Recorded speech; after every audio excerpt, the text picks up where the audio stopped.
uno podría tener uno por cada paciente que está evaluando. Después vemos que el paciente más severo, aquel que tiene ya dificultad respiratoria, que tiene hallazgos típicos con infiltrados bilaterales, con un déficit de oxigenación importante, y ahí de acuerdo a la cantidad de oxígeno que uno le está colocando y la cantidad de oxígeno que sale en la gasometría, uno lo puede clasificar en leve, moderado o severo. Los pacientes con sepsis también están clasificados acá, pero realmente son en un muy bajo porcentaje. La complicación más frecuente es la insuficiencia respiratoria aguda. Y también puede pasar los pacientes ya que tienen shock séptico, que estos son los más severos. En el protocolo que les va a mostrar la doctora, se va a hacer mucho más fácil, una vez que uno tiene clasificado a estos pacientes, definir con qué escalas los vamos a poner a un lado o al otro del algoritmo. Esta la escala CURB 65, o en este caso CRB 65, incluye lo que es la confusión. Si el paciente presenta confusión, se le asigna un punto.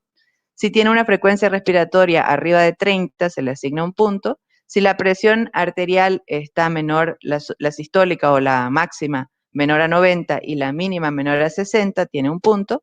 Y si tiene más de 65 años, un punto. Uno o más puntos recomiendan una admisión hospitalaria. Entonces, ustedes básicamente solamente con la parte clínica, con ver cómo está el paciente, tomar la frecuencia respiratoria, la presión y saber su edad, nosotros ya podemos definir con este puntaje si el paciente va a tener una atención ambulatoria, una atención hospitalaria o va a ir a terapia intensiva. Yo les recomiendo que esto lo tengan a mano, incluso anotado ahí en la emergencia, y lo anoten en cada historia clínica del paciente, porque eso nos va a hacer una guía mucho más fácil para decidir si el paciente se va a internar, y si se va a internar, si va a ir a piso o va a ir a cuidados intermedios. Entonces, esta otra línea de tiempo que está aquí, desde el inicio del cuadro, generalmente los pacientes se vienen a complicar a partir del 7º y 8º día. Como ustedes pueden ver acá, más o menos en el 8º día desarrollan disnea, y del 9º día para allá pueden tener síndrome de distrés respiratorio agudo, y la admisión en UTI generalmente es al 10º día desde el inicio de los síntomas. Esto es un cuadro muy interesante para que nosotros nos ubiquemos en base a lo que nos dice el paciente de cuándo empezaron sus síntomas, más o menos cuándo estamos y si estamos o no en una fase de riesgo. Las radiografías se pueden ver así. No es una neumonía común como nosotros estamos acostumbrados a ver una neumonía lobar. Es una neumonía que se llama como en vidrio esmerilado y se ve algo bien difuso. Hay que ser bien detallistas para mirar la radiografía y básicamente enfocarnos en la parte clínica y la saturación del paciente para que no se nos pase nada. Ya si uno tiene tomografía, lo podemos ver con las otras imágenes, cómo son tan pequeños esos cambios que a veces en la radiografía incluso pueden no verse. Por eso en algunos protocolos dice que es mejor hacer tomografía. Obviamente, si uno no lo tiene o es muy caro, uno tiene que basarse básicamente, como yo les decía, en la parte clínica y la saturación, que eso es lo que nos va a hacer indicar la internación o no. Y estas son algunas imágenes de tomografía para que ustedes puedan ver cómo se ven las imágenes. Hasta acá era mi presentación. Después yo tengo un pequeño pedazo sobre el flujograma de manejo de cadáveres, que Dios quiera no lo tengan que usar, pero a continuación la doctora Zapac les va a dar el protocolo que fue aprobado hoy por el CEDES. Gracias, Coral. Por si acaso, antes de cederle la palabra a la doctora y escuchar algunas preguntas que tengan, esta presentación en PowerPoint se las pasaremos también al grupo de WhatsApp para que la tengan, ¿ok? Que he visto claro que sí, yo termino de hacer esto y yo se les envío inmediatamente. ¿Consultas?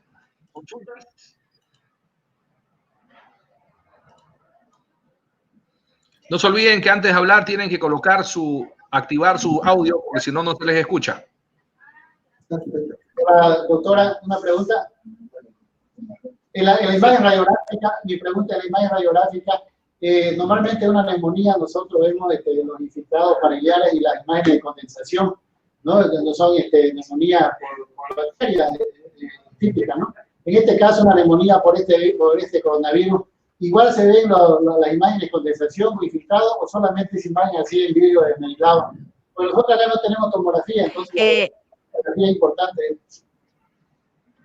Claro, la diferencia fundamental con la neumonía lobar que nosotros a ver, sobre todo los periodos iniciales de la enfermedad, generalmente vamos a tener que acomodar la cabeza como para encontrar un infiltrado intersticial, o sea, una neumonía atípica. Es una mancha así bien suave que generalmente está en los 2 lados del pulmón.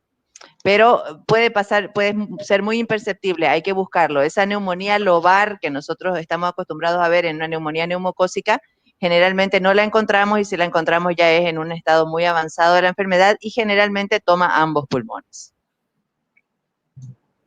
Gracias, doctora. Entonces, ¿alguien más?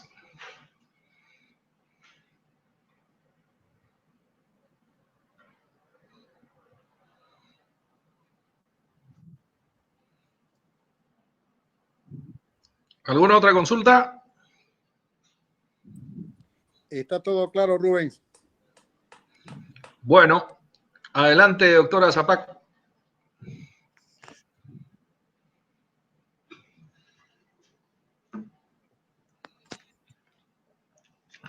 Bien, muchas gracias. Felicidades, Coral, por tu presentación bastante práctica.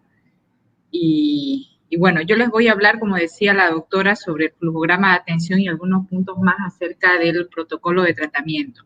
Como decía Coral, hemos estado trabajando como Sociedad de Medicina Interna con el Comité Científico del Colegio Médico y con el CEDE conjuntamente para poder apoyar y aportar en los flojogramas de atención y también en la cuestión de los protocolos de tratamiento. Le agradezco la invitación a participar, también a la doctora Coral, y bueno, para mí es un gusto poder compartir con ustedes este trabajo que hemos estado realizando, como les decía. También, si tienen alguna pregunta, pueden hacerla entre medio, si prefieren dejarla al final, también. Este flujograma de atención tiene principalmente estos pilares. Uno, la necesidad de hacer filtros en los establecimientos de salud, independientemente del nivel que sea, por lo menos 2 a 3 filtros, para de esta manera los pacientes con síntomas respiratorios puedan ser detectados lo más tempranamente posible y no contagien ni a otros pacientes ni al personal que está trabajando en los centros de salud. La importancia de tener áreas de aislamiento respiratorio y con personal con medidas de bioseguridad, la definición de casos que ya lo habló Coral, la evaluación de pacientes para toma de muestra, evaluación de signos de alarma por parte del médico y la decisión de aislamiento domiciliario, internación o transferencia a un hospital COVID-19. Allá están tomando, en los centros donde ustedes están tomando muestra, los que ya tienen coronavirus. Esa es una pregunta, Rubén. Hola, doctora. ¿Están tomando muestra? Sí. Hola, doctora. Sí, buenas. Buenas tardes. Concepción está tomando muestra. Adelante, adelante. Sí, acá de los su audio. de hospitales San Ignacio de Velasco se están tomando muestras, ya se han mandado a Santa Cruz y Lutrón, pero acá nosotros tenemos reactivos, ¿no? No se procesan. Se toman muestras, el personal se manda. Bien. Entonces, la definición de caso que ya bien le explicó Coral, paciente con síntomas respiratorios agudos y lo que hablaba en los 14 días, se habla de caso confirmado cuando se confirma con la PCR y descartado cuando ésta es negativa. Hacer la excepción que cuando el paciente tiene muy alta sospecha y sale la muestra negativa, va a haber que repetirle y también ver el caso de que si es un paciente, por ejemplo, que ya está con varios días de evolución, más de 7 a 10 días de la evolución y tiene neumonía, probablemente sean más beneficiosos las muestras del tracto respiratorio inferior y no tanto del superior. La definición de contacto, se define contacto a aquella persona que proporciona cuidados en un caso sospechoso, probable o confirmado, sin el equipo de protección personal adecuado y que está en una distancia menor a 1 metro, dice la Organización Mundial de la Salud, y la CDC dice menor a 2 metros. Entonces, como referencia, mejor es 2 metros, ¿no? Con caso probable o confirmado mientras presente los síntomas y que no hubiera utilizado las medidas de protección adecuadas. O viajar en proximidad también, menos de 2 metros, con un paciente con coronavirus. Este es el flujograma que está aprobado también por el CEDES. En todos los centros de salud hay que limitar las entradas de estos. Si tenemos 2 entradas, 3 entradas a los centros, va a haber que limitarla. Si se puede, una para el personal de salud y otra para el ingreso de pacientes. Actualmente no se está atendiendo consulta externa, ambulatoria, seguramente en sus centros tampoco. Entonces se atiende generalmente casos de emergencia. Entonces tendríamos que limitar la entrada, y esto ¿para qué? Justamente para hacer un filtro a los pacientes que ingresen a los centros.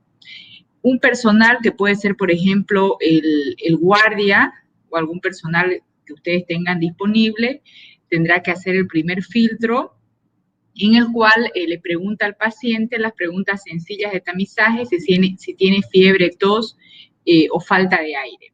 Si es así, se le tiene que colocar mascarilla quirúrgica al paciente y a la persona, a un familiar acompañante.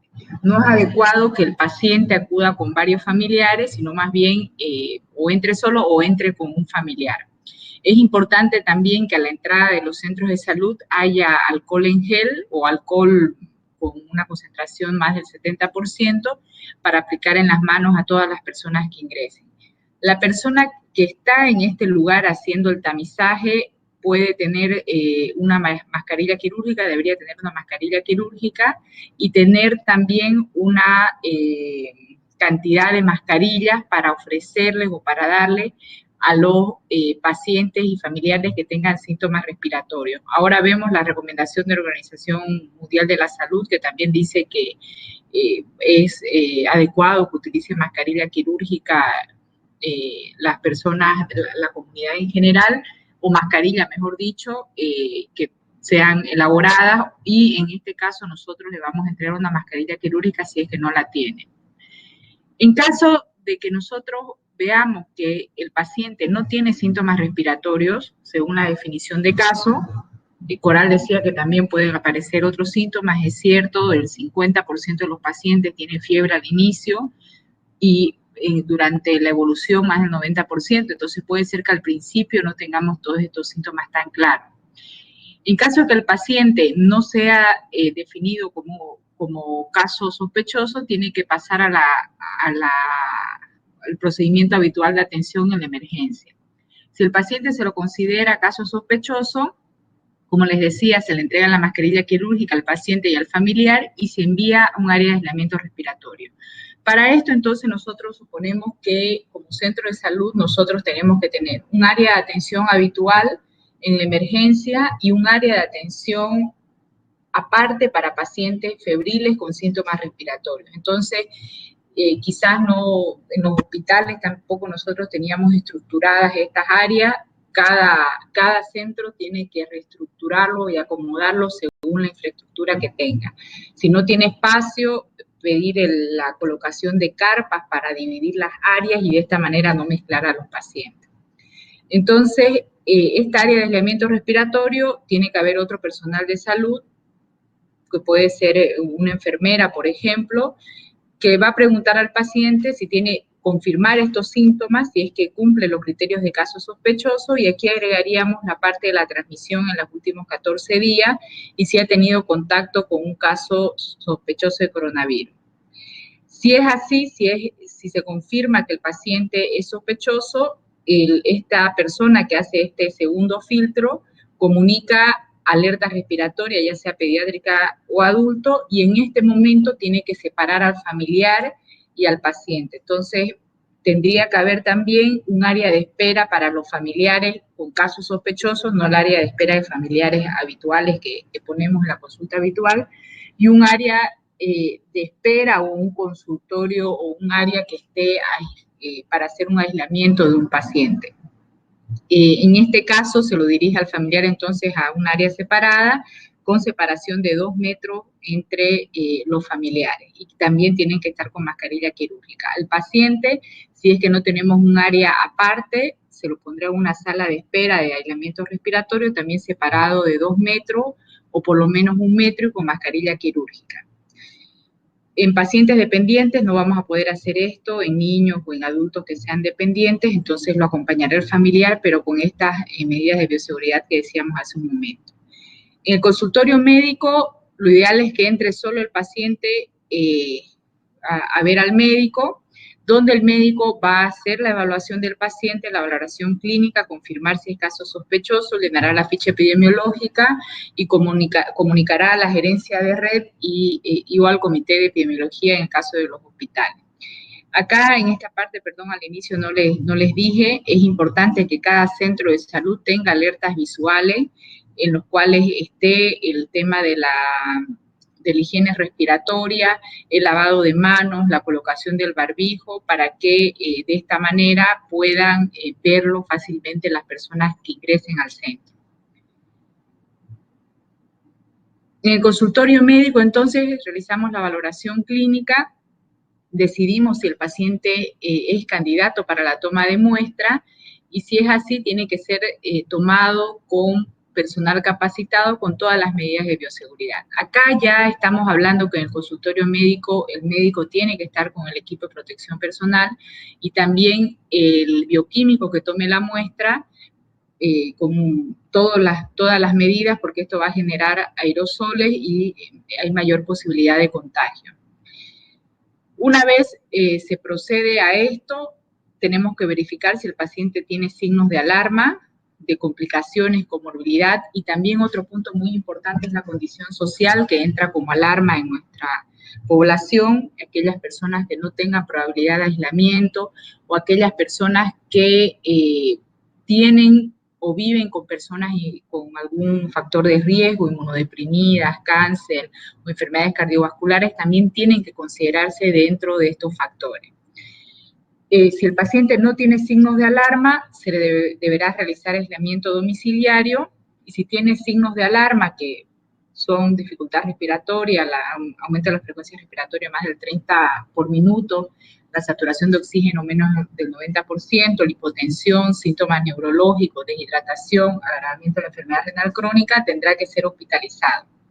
De todas maneras, ahora lo que se ha propuesto con el CEDES es que todos los pacientes, independientemente que tengan signos de alarma o no, tienen que ser aislados, ya sea en un centro de estancia hospitalaria o no hospitalaria, y controlados, porque estamos viendo de que las personas que están con coronavirus, cuando van a sus domicilios, muchas de estas no cumplen las medidas de aislamiento que se les indica. Entonces, lo que se está proponiendo es hasta que se pueda contener, hasta donde se pueda contener, realizar aislamiento, ya sea en un centro hospitalario o un centro no hospitalario, como hoteles, que eso lo están viendo si es que se puede habilitar.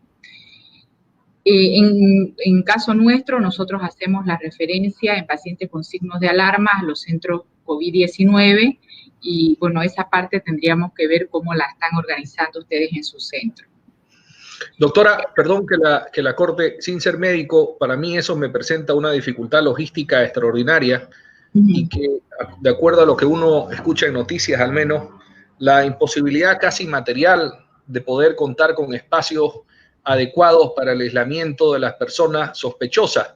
Me refiero no a las que estén confirmadas, eso es lógico que tengan un tipo de aislamiento completo, pero incluso lo que veo en noticias al menos es que a nivel internacional simplemente se le pide el aislamiento. Yo entiendo que hay brutos en todas partes que, sabiendo que tienen, se salen y no cumplan con las medidas, pero estaremos nosotros en el país, y sobre todo en los municipios, en provincias, en condiciones de poder cumplir con esa recomendación nacional de poder aislar a la persona que sea sospechosa. Las personas sospechosas se tendrían que, si tiene signos de alarma, tendrían que quedarse en el centro de salud hasta la espera de los resultados, que sabemos que tardan aproximadamente 48 horas. Si no tiene signos de alarma, uno lo pudiese mandar a aislamiento domiciliario, pero ahora lo que nos ha comentado el CEDES, como les decía, es que no están cumpliendo muchas de las personas que se envía a aislamiento, y por eso quieren contenerlos. Ahora, más allá de eso, habría que coordinar cada centro o gerencia de red, coordinar con el CEDES cómo haríamos aplicable esto, o qué variaciones tendría en cada región. Su pregunta es que no pueden hacer aislamiento. Ahí yo ahorita levanta la mano. Sí, sí, la vida. Dale, Coral. Perdón, lo que pasa es que sí, estamos en un municipio especial donde, gracias a Dios, tenemos ahí la presencia de los alcaldes. Creo que nosotros ahí, ustedes podrían dar incluso un ejemplo de aislar a las personas que salen positivas, pero no tienen signos ni necesidades de estar internadas, en algunos hoteles que se pueden habilitar. Ustedes tienen hotelería realmente que en este momento no está siendo utilizada, y en eso podría darse un ejemplo a nivel nacional, porque ustedes pueden agarrar todos los pacientes positivos, pero que no tienen síntomas de alarma, y colocarlos en aislamiento en los hoteles, de tal forma que se les asegure que ellos, uno, van a estar en su lugar quietos sin esparcir la enfermedad, dos, van a tener la alimentación necesaria, y tres, sería a tenerlas en un constante control, porque la persona que es positiva, aunque no tenga signos de alarma, hay que comunicarse con ella cada 24, 48 horas para seguir preguntándole si tienen o no los síntomas de alarma, porque como yo les decía en la presentación, generalmente los síntomas de alarma o el agravamiento se produce al sexto o séptimo día. Si ustedes pudieran acomodar eso, creo que sería mucho más útil para la región tener esa facilidad. No sé, Germain, Armando, ¿cómo ven ustedes la factibilidad de una posibilidad de ese tipo? En el caso de San José, Rubén, sí hemos pensado en esa opción, nos parece muy interesante. Se ha conversado con dos de los principales hoteles aquí en San José, están todos prácticamente paralizados con la disponibilidad de las habitaciones y los servicios en caso que fueran necesarios por brindarles la atención de alimentación, que es indispensable cuando se tiene un paciente aislado, pues que tenga por lo menos la asistencia de alimentación y obviamente la asistencia en salud. Entonces, aquí en San José se ha pensado en esa opción en caso de que nos aparezca algún caso de COVID-19. Gracias, Germain. Dicen que este tema que lo comentamos, les voy a mostrar el flujograma al alta, en realidad el flujograma de decisión entre la internación o el aislamiento en zonas no hospitalarias. Esto el CEDES nos pidió que lo trabajemos y conjuntamente con ellos hemos elaborado este flujograma respondiendo a la necesidad actual. Seguramente de aquí esperemos que no suceda, pero viendo o preveyendo la peor situación, este flujograma no va a poder ser aplicable, lo que estamos proponiendo, pero eso ya se lo cambiará en el momento epidemiológico que estemos. Entonces, fíjense en este flujograma, todo paciente confirmado con coronavirus, internarlo en centros COVID-19 y evaluar si es que tiene factores de riesgo de gravedad. Si no tiene factores de riesgo de gravedad y cumple criterios de alta hospitalaria, que me voy a pasar acá abajo para leerlos, son ausencia de fiebre mayor a 48 horas sin antipiréticos, mejoría clínica de los síntomas respiratorios, no requiere hospitalización por otras patologías, por ejemplo, no tiene diabetes descompensada o hipertensión no controlada, tolera la vía oral. Si el paciente no tiene factores de riesgo de gravedad, será internado solo 48 horas en un lugar, un centro hospitalario. Posteriormente pasará a estancia en centros no hospitalarios, que así se los ha denominado por el momento, que ahí podrán ser lo que están proponiendo de los hoteles, que también acá entiendo que lo están viendo. Entonces, en este periodo el paciente podrá ir a los hoteles o a algún lugar no hospitalario para controlar el aislamiento y también controlar los síntomas y signos clínicos que decía Coral, que si bien se pueden complicar las personas con factores de riesgo, también hay personas sin factores de riesgo y personas jóvenes que también se pueden complicar, por eso es importante estar alertas a partir del día 7. Entonces, en este momento, el día 14 y 15, se tomará la muestra de laboratorio de PCR, del hisopado nasofaringio y orofaringio, y si sale negativa, se enviará a domicilio. Si sale positiva, continuará estancia en centros no hospitalarios, o sea, en estos mismos centros, hasta negativización de la prueba. esta evaluación de la prueba se hará semanalmente hasta ver la negativa. Tenemos un caso acá que ya lleva positivo hasta el día 28, que seguía positivo la paciente, y bueno, y sigue estando en aislamiento. En caso de que el paciente tenga algún factor de riesgo de gravedad, que son los que ya hemos nombrado, los que ya nombró Coral, todos estos, edad mayor a 60 años y todas estas comorbilidades, el paciente tendrá que estar en una internación mínima de 14 días, justamente por el periodo que decía Coral, que son los periodos de mayor alerta que tienen estos pacientes. Cuando cumplan criterios de alta hospitalaria, que son los que les nombré hace un momento, se tomará la muestra, igual que este otro grupo. Si es negativa, alta a domicilio, y si es positiva, como ya el paciente ha pasado el periodo de mayor gravedad o de mayor riesgo, pasará a estos centros no hospitalarios de atención COVID, donde estos centros tendrán que contar si es un hotel con algún personal para la alimentación, la limpieza y también algún médico, enfermera designado, y también estos centros tendrán que tener un centro de referencia hospitalario por si algún paciente se complica. Entonces, esta sería más o menos el flujo de pacientes en cuanto a la internación. En este momento es la sugerencia, como les decía, si es que esto se desborda y va aumentando la transmisión comunitaria, quizás no se pueda hacer esto a todos los pacientes, tenerlos en centros no hospitalarios, y ahí elegiremos a cuáles pacientes, según su condición social o algún criterio más que evaluemos, tengan que ir a estos lugares. No sé si tienen alguna pregunta de estos dos flujogramas. Perdón, Anita, ahí reforzando un poquito lo que dice la doctora Zapac, lo que yo les quería recomendar es que lo peor que nos está sucediendo en general, no solamente en Bolivia, sino en todo el mundo, es que estamos tratando nosotros de planificar cosas con los pacientes ahí. Entonces, si ustedes ya tienen esta idea de habilitar los hoteles, lo más importante es que ustedes puedan empezar a capacitar, que el hospital pueda empezar a capacitar a las personas de limpieza y cocina, porque no va a ser el mismo trabajo que con un huésped normal. Entonces la señora de limpieza tiene que estar altamente protegida y capacitada como para poder hacer este trabajo, y eso no les tomaría, pienso yo, bastante parte económica, sino es una cuestión organizativa.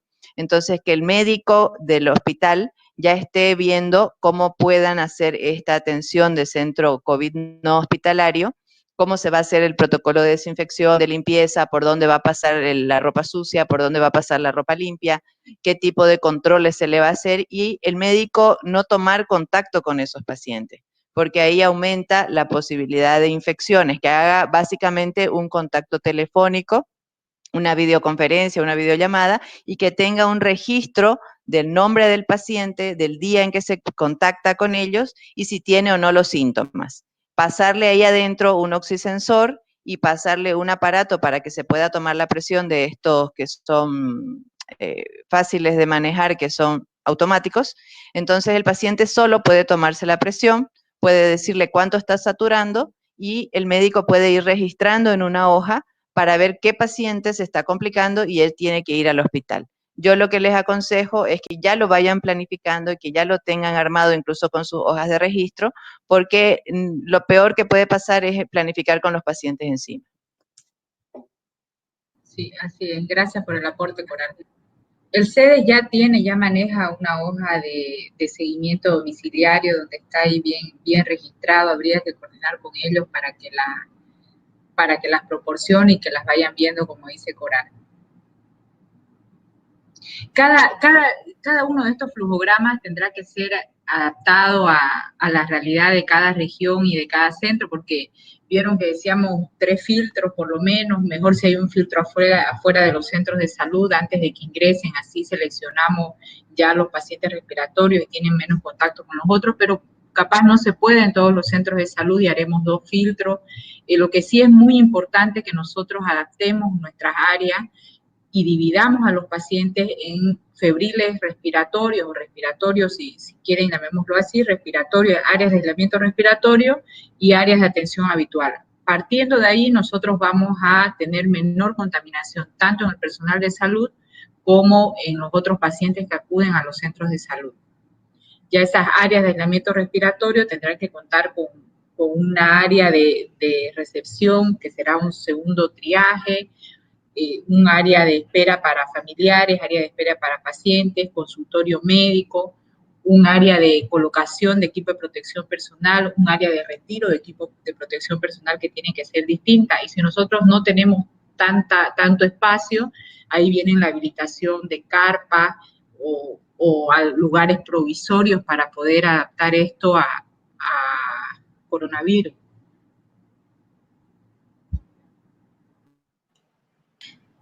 ¿Tienen alguna pregunta o alguna duda?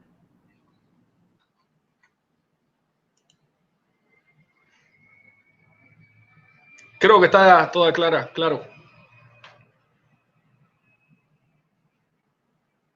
Bien, entonces paso a la siguiente parte, que sería, vamos a ver el tema del protocolo. Este es el protocolo que, como decía Coral, estuvimos viendo el día de hoy con el colegio, perdón, con el CEDES, un protocolo que fue propuesto inicialmente por el Comité Científico del Colegio Médico, y el día de hoy lo hemos revisado con el CEDES y estuvieron de acuerdo. Entiendo que de todas maneras este protocolo tendrá que ser revisado a nivel nacional y tendremos que ver qué se propone a nivel nacional y después consensuar, pero por ahora es el protocolo que estaría vigente en nuestro departamento. ¿Me siguen? ¿Hola? Sí, aquí seguimos atentos. Ya, perfecto. Pensé que se había cortado. Los fundamentos de este protocolo son básicamente lo que ya habíamos visto. Existen dos subconjuntos patológicos distintos y superpuestos en esta enfermedad, uno que depende mucho del virus y la carga viral, y otra parte que depende de la respuesta del huésped. Esto es lo que ya había hablado Coral. Algunos pacientes, o la mayoría, mejor dicho, más del 90% se recuperará, sobre todo los pacientes leves, y habrá pacientes moderados, severos o críticos que irán a la recuperación, y generalmente severos o críticos tienen mayor riesgo de tener un desenlace, un peor desenlace, entrar a terapias intensivas y llegar a la muerte, que esto es un 10 a un 15% según las distintas series. Existen distintos estadios, esto un poco para introducirnos en la base del tratamiento: la parte viral, que ya lo nombró Coral, la respuesta inflamatoria marcada, hiperinflamación, que aparece generalmente a partir del 7º día, pero va a depender mucho de la comorbilidad que tenga el paciente. Aquellos pacientes con comorbilidades, inmunosuprimidos, tendrán mayor probabilidad de ser, como decía Coral, más contagiante y tener una respuesta más hiperinflamatoria que los otros pacientes. Sabemos que el virus puede entrar a la célula, y a partir que entra a la célula empieza a replicarse, y es en esta etapa que decíamos de alta carga viral. Posteriormente empieza a haber un estado hiperinflamatorio con activación de las células T, y por eso vemos marcada linfopenia, sobre todo en los pacientes que tienen neumonía y que tienen mayor severidad, los pacientes críticos. Activación de las células B con liberación de múltiples citocinas, entre ellas todas estas que están viendo acá, y una que se ha estudiado en los últimos tiempos es la interleuquina 6. Estas propuestas de tratamiento vienen ya de las epidemias anteriores que hemos tenido de coronavirus en el año 2002, del síndrome de distrés respiratorio agudo, donde también se había estudiado esto, pero ahora nosotros contamos con más medicamentos, con mayor disponibilidad de fármacos que pueden ayudarnos a afrontar mejor esta epidemia. Existen factores de mal pronóstico o de mortalidad, entre ellos interleuquina 6 nosotros no tenemos, pero sí tenemos disponibles otros laboratorios como PCR, LDH, ferritina, dímero D, PCR, que no sé si ustedes capaz tengan en su centro. Nosotros no tenemos en todos los centros hospitalarios, entonces en ese caso nosotros valoraremos a los pacientes según las variables clínicas, los datos laboratoriales que tengamos disponibles, comorbilidades, y también podemos hacer uso de factores o escalas pronósticas, como les decía Coral. Entonces, los fármacos actúan en distintos niveles. Algunos fármacos actúan en este nivel, por ejemplo, la hidroxicloroquina, impidiendo la entrada del virus, la glicosilación de la proteína S, que es la más patógena del virus, o también impidiendo la salida del virus. Otros actuarán a nivel de las proteasas, inhibiendo la proteasa, como por ejemplo los antivirales. Entonces, por eso se propone que se puedan utilizar la mayor cantidad de vías de bloqueo del virus para que de esta manera pueda tener mejor respuesta el paciente. Todos estos tratamientos propuestos son llamados tratamientos compasivos porque no están aprobados para esta enfermedad, pero se ha visto en estudios in vitro y en algunos estudios in vivo, pero con pocos pacientes, que pueden ser beneficiosos. Pero de todas maneras, partamos que son tratamientos, como se dice, compasivos, que no han mostrado efectividad total en estos pacientes, pero que es lo que tenemos disponible ahora. Esta es la clasificación que ya les mostró Coral. Esta clasificación se ha usado para el protocolo de tratamiento, enfermedad no complicada, neumonía leve, y a partir de neumonía grave se considera como enfermedad severa o cuadros graves o severos. Entonces, la propuesta de tratamiento es en aquellos pacientes con enfermedad no complicada, dividirlos, según la definición que ya les explicó Coral, dividirlos en pacientes sin comorbilidad.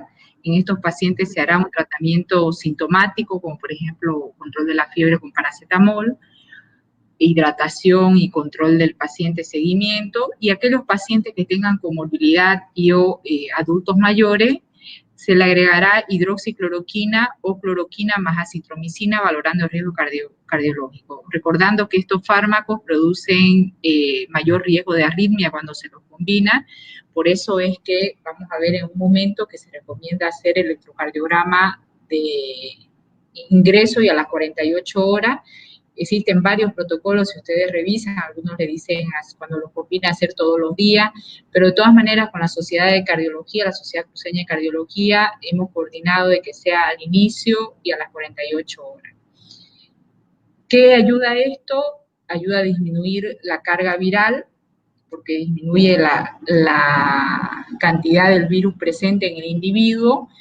Se ha visto que al sexto día se puede negativizar con más frecuencia la PCR, sobre todo cuando es combinado con acitromicina.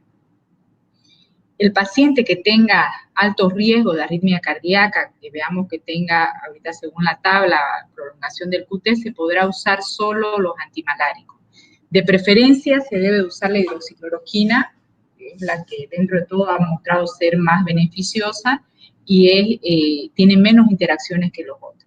En caso de neumonía leve se agregará un antiviral, el lopinavir ritonavir, que es el que tenemos disponible. Si ustedes revisan las publicaciones, el Remdesivir ha mostrado ser más beneficioso que este, pero nosotros no lo tenemos disponible, entonces la propuesta es que sea este fármaco, que es el que se utiliza también para VIH. Y en pacientes con cuadros graves, también la combinación de estos, más la internación en UTI, y obviamente la evaluación y valoración y fármacos que se le dará al paciente en este estado. Estas recomendaciones son provisionales, están en permanente revisión según la nueva evidencia científica y se deberá individualizar según escenario. Un ejemplo es aquellos pacientes que tengan, por ejemplo, no tengan comorbilidad, pero que estén en contacto, vivan con personas que estén inmunosuprimidas o que tengan un factor de riesgo, probablemente a eso elegiremos darle los antimaláricos para disminuir más que todo la posibilidad de transmisión, porque se va a negativizar con mayor probabilidad la PCR más antes que en los pacientes que no lo usen. Entonces les decía, el electrocardiograma previo, medición del QT, y después a las 48 horas valorar factores de riesgo de arritmia cardíaca. Acá hay una lista, una tabla de puntuación de factores de riesgo que según el puntaje uno evalúa si tiene bajo riesgo, moderado o alto riesgo. En los pacientes que tienen alto riesgo no se debe usar la combinación y si es posible entonces usaríamos solo los antimaláricos, hidroxi o cloroquina según lo que tengamos disponible.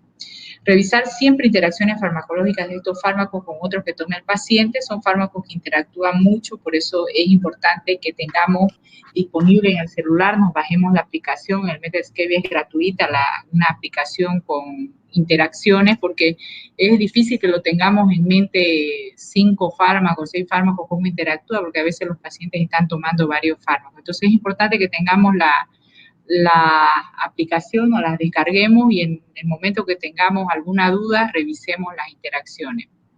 Por ejemplo, una combinación que es grado X, que no se debe de usar, es el lopinavir ritonavir con amiodarona. Entonces, esta está totalmente contraindicada.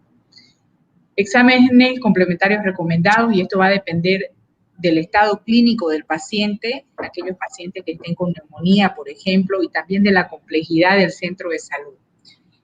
Entonces, estos laboratorios, hemograma, función hepática, renal, electrolito, coagulación, dímero D, ferritina, LDH, PCR y gasometría, dependiendo del caso, ¿no? Si es un paciente con enfermedad no complicada, no tendremos por qué pedirle toda esta batería de análisis.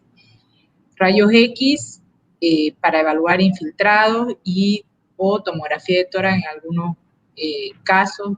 Ya hablaba Coral que la tomografía se puede ver más tempranamente la afectación a nivel pulmonar, y evaluar también en los pacientes que se sospeche y que tengan mayores signos de alarma. Cultivos en caso de neumonía y sepsis cuando se sospeche de sobreinfección bacteriana. Otras recomendaciones: no suspender IECA ni ARA2 a no ser que esté contraindicado por otro motivo, por ejemplo, que el paciente tenga insuficiencia renal, valorar el estado nutricional, el uso de antibióticos cuando se sospeche de infección bacteriana. Podemos considerar amoxiclavulánico o endovenoso, ceftriaxona, que una recomendación de algunas guías es que podemos usarla 2 gramos en una sola dosis, así el personal de enfermería no está tan expuesto al paciente. Y obviamente esto se debe valorar según el antibiótico, según el protocolo de neumonía bacteriana y según la epidemiología local de cada ciudad y de cada centro. En los oseltamivir estamos también entrando en época de influenza. También cuando se sospecha de influenza, sobre todo en pacientes que tengan neumonía bilateral y neumonía grave, se debe de iniciar hasta que se descarte, o sea negativo la prueba de influenza. El tratamiento es el convencional, 75 miligramos cada 12 horas por 5 días, usando preferiblemente en las primeras 48 horas, pero como ustedes saben, los pacientes graves, igual si ha pasado más de 48 horas, se sigue usando. Los corticoides pueden aumentar la mortalidad en los pacientes con coronavirus, entonces se tiene que no usar solo en casos de síndrome de distrés respiratorio agudo, encefalitis, insuficiencia suprarrenal, sepsis refractaria. Solo en estos casos y considerando que el paciente, si bien puede ayudarle, si nosotros lo utilizamos en etapas tempranas de la enfermedad, cuando la carga viral está alta, lo que vamos a hacer es perpetuar esa carga viral en el paciente y aumentar la mortalidad. La dosis es 100 a 200 miligramos cada 6 a 8 horas en esta situación. Anticoagulación en los pacientes que tengan sepsis con coagulopatía inducida por sepsis o dímero D más de 6 veces de lo normal. La dosis de fármaco sugerido, existen distintos protocolos. El que hemos acordado es la hidroxicloroquina, una dosis de carga de 400 cada 12 horas en el primer día y de mantenimiento 200 miligramos cada 12 horas por 10 días. Entonces, un promedio el paciente va a utilizar 22 comprimidos en todo el tratamiento. Esto como para calcular también los fármacos que vamos a necesitar o que vamos a requerir para solicitar. La cloroquina también, acá se las vamos a dejar, se lo vamos a pasar el protocolo y bueno, las dosis de los otros fármacos para que ustedes los revisen con calma. En cuanto a la tormenta de citoquina, existe el grupo de pacientes estos que hablábamos hace un momento, que pueden hacer un estado de hiperinflamación el 10 al 20% y una rápida progresión del síndrome de distrés respiratorio agudo, sobre todo a partir del 7º día, pero esto va a variar, como decía Coral. Algunos pacientes lo harán al 10º día o 14 días, que es un poco, que puede ser posible también. Se produce una tormenta de citoquinas o tormenta inflamatoria, que en estos casos nosotros podemos utilizar fármacos que puedan bloquear esta tormenta de citoquinas y mejorar el pronóstico en los pacientes. Este fármaco ustedes no lo van a tener disponible, nosotros también en nuestro centro la mayoría de los pacientes no lo van a usar por el costo, es bastante caro. Hay disponible en Bolivia, pero el costo es bastante elevado. De todas maneras, para tener el concepto de que los pacientes en esta etapa, algunos pacientes, y evaluando criterios, porque también puede aumentar la mortalidad, se los puede utilizar. La dosis, bueno, que después se la vamos a pasar, y los corticoides que se tendrían que combinar con el tocilizumab, o si no tenemos tocilizumab, usarlo solo también en dosis de 125 a 250 miligramos por día por 3 días, eligiendo dosis más altas en aquellos pacientes con mayor gravedad que estén hipoxémicos. Y una alternativa también sería la dexametasona. Ese básicamente sería el protocolo de tratamiento que, como les decía, hemos estado trabajando. No sé si tienen alguna duda. Aquí con lo que decía la doctora Zapac, quería hacer unas pequeñas observaciones, que como ya les decía, habría que tratar de no usar ibuprofeno, entonces mejor no tenerlo así como no tratar de no hacer nebulizaciones y no tener el equipo como para hacerla, es mejor no tener ibuprofeno para este tipo de pacientes, o sea, en el área que la doctora les decía que tiene que estar exclusiva para pacientes COVID, mejor no tener a mano el ibuprofeno. Y si ustedes ya tienen disponibilidad, era una pregunta, del tratamiento de HIV, donde podrían tener acceso al medicamento que les dice la doctora, que es el lopinavir ritonavir. Gracias, doctora. Hay una consulta de alguien que levantó la manito, no sé quién es. Hola, doctora, de aquí en el Hospital de San Ignacio. Adelante, adelante. Ya, hola, doctora, le comento que nosotros como hospital, la verdad que habíamos escuchado, y seguramente muchas otras personas, otros colegas médicos, por las redes sociales, por diferentes medios de noticias, que ya lo habíamos utilizado el esquema de tratamiento, ¿no? La citromicina y la cloroquina y la hidroxicloroquina, según los resultados de Brasil, en otros países.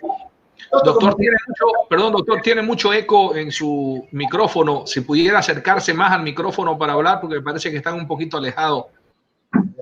¿Ya? Proyectos. Ya, doctora, hola, no sé si me escucha mejor. Ahora sí. Ya, del Hospital de San Ignacio, Velasco, le digo. Nosotros como colegas del personal médico habíamos escuchado, ¿no?, por diferentes medios de comunicación y en las redes sociales y los WhatsApp, que ya este tratamiento de la cloroquina y la hidroxicloroquina combinado con la citromicina ya se venía usando en otros países y con buenos resultados. Nosotros, la verdad que, bueno, no tenemos casos positivos, no hemos tenido la oportunidad de utilizarlo. En todo caso, yo tenía mucha duda en caso de tener un paciente, utilizarlo o no, toda vez que no nos había entrado, no nos había llegado esta información por una vía, digamos, oficial, que es Ministerio de Salud o por sedes, ¿no? Mediante un protocolo legal. Ahora que ya tenemos la información mediante este protocolo que está sustentado por la OMS, sustentado por la Comunidad Científica de Médicos de Bolivia, entonces ya lo vamos a utilizar pues, como protocolo. Lo veo muy interesante, aunque yo siempre me preguntaba cómo es que tiene buenos resultados y hay evidencia de ello.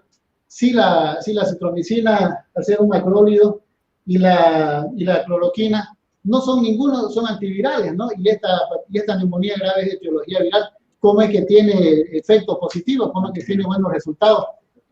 Tal vez la hidroxicloroquina tendrá efectos positivos. Los protocolos que incluyen la hidroxi y la citro, nosotros hemos visto estos protocolos, algunos países no lo incluyen, pero bueno, cada protocolo tiene que adaptarse a sus situaciones y nuestra situación es que los pacientes o que nuestro sistema de salud no va a poder contener si es que los pacientes progresan, entonces hay que tratar de evitar que el paciente progrese. Los estudios de hidroxi y acitro, hay un estudio de 26 pacientes, 6 pacientes hidroxi acitro y 20 pacientes solo hidroxi, y por eso es que algunos protocolos no se están usando porque es con muy poca cantidad de pacientes, pero como les decía, nosotros sí lo estamos usando. En el tema de cómo es la actividad que tienen estos pacientes, justamente la hidroxicloroquina tiene propiedades contra el virus y tiene propiedades también en la modulación o es un inmunomodulador y mejora también el estado hiperinflamatorio de los pacientes. Entonces, las propiedades antivirales se han observado porque disminuye la carga viral, altera la membrana, la capa esta S del virus que les decía, ¿no? La capa superficial, que es la capa más patogénica, produciendo lesión en este nivel, inhibiendo la glicosilación, y de esta manera disminuye la entrada y la salida del virus dentro de la célula. O sea, tiene propiedades antivirales, y por eso pacientes que utilizan hidroxicloroquina tienden a tener la PCR más rápidamente negativa y ser menos contagioso, ¿no? Porque algo muy importante, no solo que beneficia al paciente que la usa, sino también que beneficia en el control de la epidemia porque es menos contagioso ese paciente. No sé si Coral tiene algo más que aportar. Sí, lo que decía Anita, que es muy importante, que lo que se ha visto, han hecho estudios con pacientes que no son muy graves y han recibido la hidroxicloroquina, y se ha visto menos días de posibilidad de contagio. O sea que el paciente en menos tiempo se vuelve negativo para el contagio. Entonces eso es otro de los pilares para recomendar la medicación. Una consulta de alguien no doctor es que, de todas maneras, lo que se entiende es que estos medicamentos no se deben usar de forma preventiva, ¿es correcto? Hay estudios también que están trabajando en eso, Rubén, sobre el tema profiláctico en personal de salud, pero dentro de las recomendaciones todavía no está el uso profiláctico y tampoco la automedicación, que es muy importante reforzar esto. Como decía Anita, esto tiene efectos colaterales importantes, puede desencadenar arritmias, incluso se habla de que un paciente en Estados Unidos lo tomó con el diagnóstico sin una guía médica y tuvo un fallecimiento. Entonces es muy importante que no está aprobado su uso, aunque lo están probando, pero no está aprobado el uso para profilaxis, y que tampoco se lo dé el paciente en forma de automedicación, sino con una guía con un médico. Doctora, entonces yo le agradezco, he visto ahí, ya lo tengo bien claro, en la neumonía no grave podemos usar la cloroquina y la citromicina, podemos combinarlo previo a un electrocardiograma para ver el intervalo QT, ¿no? El intervalo que no esté alargado. Y en la neumonía grave podemos combinar el antiviral con la cloroquina, ¿no? Ahora, eso ya lo tengo bien aclarado. En realidad en la neumonía leve también se utiliza antiviral, o sea, se utiliza Ritonavir en la neumonía leve, porque mientras más tempranamente lo usemos, tiene más efectividad. Cuando lo usamos tardíamente es menos efectivo, y eso lo ha mostrado un estudio que se publicó en el New England. Ahora, si nosotros no tenemos el antiviral, el problema de combinar acitromicina con el lopinavir y ritonavir es que interaccionan. Entonces es una categoría C, se puede usar, pero tiene riesgo para el paciente de arritmia y otras complicaciones. Entonces, pero si nosotros no tenemos el lopinavir, ritonavir, podemos hacer lo que dice usted, combinar antimalárico, hidroxicloroquina con acitromicina, y veremos si le agregamos antibiótico y si le agregamos oseltamivir hasta que descartemos influenza, ¿no? Pero combinar el antiviral con la citro no se podría. Siga, por favor, lo corté para aclarar eso. Sí, ya ustedes se me anotaron un poquito y esto, justamente también a eso iba mi próxima pregunta. Nosotros en San Ignacio no tenemos reactivo para influenza, mandamos a Santa Cruz, estamos a 500 kilómetros, tenemos pacientes, y usted se da cuenta, doctora, que la clínica es digamos, similar, comparten una sintomatología, un paciente con una neumonía grave por influenza, neumonía grave por coronavirus, incluso hasta pacientes con sospecha de TB. A estos pacientes, en un momento le hemos pedido laboratorio para los 3 estudios, para influenza, para coronavirus y para tuberculosis. En este caso, la influenza nos llega desde después de una semana los resultados por influenza. Coronavirus tardan 48 horas hasta 72 horas. Entonces, en base a eso, nosotros iniciamos ya tratamiento. Ahora, por lo menos, hemos tenido buena evidencia con este antigripal, si en caso fuera influenza, con el antifludes, ¿no? Y no sé si ya sería conveniente también iniciar el tratamiento, aunque sin resultado de laboratorio, iniciarlo ya con el Tamiflu, con el oseltamivir. O tendría que esperar que me llegue el resultado para recién hacer el tratamiento con oseltamivir en caso de que sea una influenza. Saliéndome un poquito el tema de coronavirus, doctora. En ese punto es importante recordar que el oseltamivir tiene su efectividad máxima en los primeros días de la enfermedad.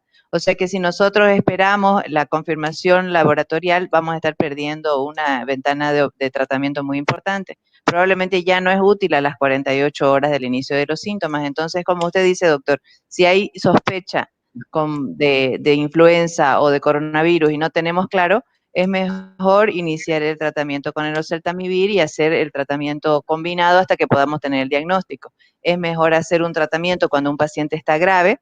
Por eso es que esto es importante mantenerlo el protocolo, porque si nosotros iniciamos tratamiento en un paciente con enfermedad leve, por ahí podemos ocasionarle daño. Sin embargo, si el paciente está grave, nosotros tenemos toda la justificación de iniciar el tratamiento con el oseltamivir, hidroxicloroquina, y si tienen a mano el lopinavir, ritonavir. Y ahora la última cosa, doctor, en relación al corticoide, hemos visto que parte de la sepsis, del SIDS que está provocando, me va a llevar a una insuficiencia suprarrenal. Entonces, nosotros poco manejamos acá la metilprednisolona, también tenemos que encargarla. Bueno, ahora que hay acá, tenemos ya Farmacorre 100 y supongo que hay, pero puedo utilizar, me decía que puedo utilizar dexametasona y también puedo utilizar la hidrocortisona, dosis así de 100 miligramos cada 8 horas. Podría utilizar el corticoide una para mejorar ese broncoespasmo y para mejorar la insuficiencia suprarrenal. O sí tiene que la dexametasona hay que recordar el tiempo que tarda en hacer efecto. La dexametasona es muy, muy lenta. En este caso, si uno no tiene metilprednisolona, que sería de primera elección, la segunda elección sería hidrocortisona, que eso sí tenemos a mano. Y la dexametasona dejarla para otro tipo de patologías, ¿no? Gracias, doctora. Perdón, usted tiene que ver si tiene insuficiencia, si usted sospecha de insuficiencia suprarrenal, ahí está indicada la hidrocortisona. La metil sería cuando usted sospeche que tenga criterios de tormenta de citoquinas, esto, la hiperinflamación que decíamos, que clínicamente va a haber un empeoramiento del paciente con el síndrome de distrés respiratorio agudo y todos los criterios que ya nombró Coral del síndrome de distrés. Entonces, en ese paciente es el que se va a beneficiar de la metilprednisolona, y en caso de no tener la dexametasona, porque tiene más propiedades antiinflamatorias que la hidrocortisona. Entonces, en esos pacientes tendría que usar metil o dexametasona en los pacientes con estado de hiperinflamación, y en insuficiencia suprarrenal usar hidrocortisona, pero tener mucho cuidado de seleccionar bien a los pacientes, porque si nosotros le damos corticoides a los pacientes sin esta evaluación adecuada, lo que vamos a hacer es empeorar el cuadro y aumentar la mortalidad del paciente. Entonces, porque eso sí se ha visto y está comprobado que puede aumentar la mortalidad en caso de no usarlos adecuadamente.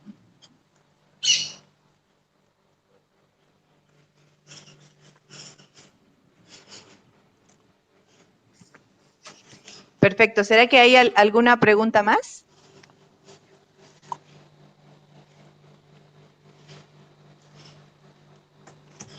Bien, muchas gracias entonces por la oportunidad de poder compartir. Yo se los voy a mandar a bueno, Coral, el material ella ya lo tiene para que se lo pueda compartir. Le voy a mandar lo adicional, así se lo puede compartir y difundir. Hola. Perdón, creo que Concepción está pidiendo la palabra. Una consulta sobre la medida profiláctica se vio, Pues ¿no? En las redes. Concepción está pidiendo la palabra. Adelante, no se los escucha. Era preguntar sobre la medida profiláctica, sobre la aplicación de la vacuna BCG para proteger al personal de salud, decían que de alguna manera ayudaba a proteger contra esta enfermedad del coronavirus. Eso quería saber si tienen alguna experiencia o alguna información sobre hemos estado revisando eso. Existe también una línea de trabajo sobre la BCG, pero no hay una recomendación todavía como para poder aplicarla. Todavía está en estudio, al igual que en muchos otros tratamientos, ¿no? Lo que sí está muy indicado y deberíamos hacer es la vacunación antigripal, que es la que tocaría por la época, y revisar que todos nuestros abuelitos tengan la vacuna contra neumonía, que también protege para las complicaciones infecciosas que puedan tener y obviamente tratando de evitar los casos de influenza. A ver, una aclaración. ¿La vacuna para los viejitos contra la influenza o neumocócica? Porque neumonía la escuchamos. Sí, ambas. Para todo el personal, eso está en esta época, con esta crisis recomendada la influenza, pero para los mayores de 60 años o los que sean menores y tengan comorbilidades, sería la neumocócica también. Perfecto, perfecto. Rubén, muchas gracias a las expositoras. Muy claro todo, se nos ha despejado muchas dudas. Esperamos que este tipo de videoconferencias se pueda repetir en otra oportunidad. De repente hay otras alternativas que aparezcan. Estaremos siempre pendientes y pues de parte del personal del Hospital Municipal César Banzer, muchísimas gracias. Adelante, Germain. Bueno, expresar también nuestro agradecimiento a las dos destacadísimas profesionales que nos han compartido su conocimiento, su experiencia en el manejo de esta emergencia sanitaria. Muchas gracias. Justamente esta última parte la hemos escuchado aquí con el alcalde Roboré, que está conmigo. Chiqui Quesada, por si acaso, un saludo de Chiqui. ¿Ah? Buenas tardes. Hemos estado escuchando esta última parte. Reitero mi agradecimiento a CEPAP por esta brillante iniciativa. Un saludo cordial a todos los médicos que han acompañado a nuestros colegas de los otros municipios, hermanos de la Chiquitanía. Y nuevamente gracias a la doctora que nos ha compartido esta hermosa experiencia. Gracias. Bueno, Coral, doctora Zapac, muchísimas gracias nuevamente y un lujo contar con ustedes. Un abrazo a todos, compañeros. Gracias, hasta luego.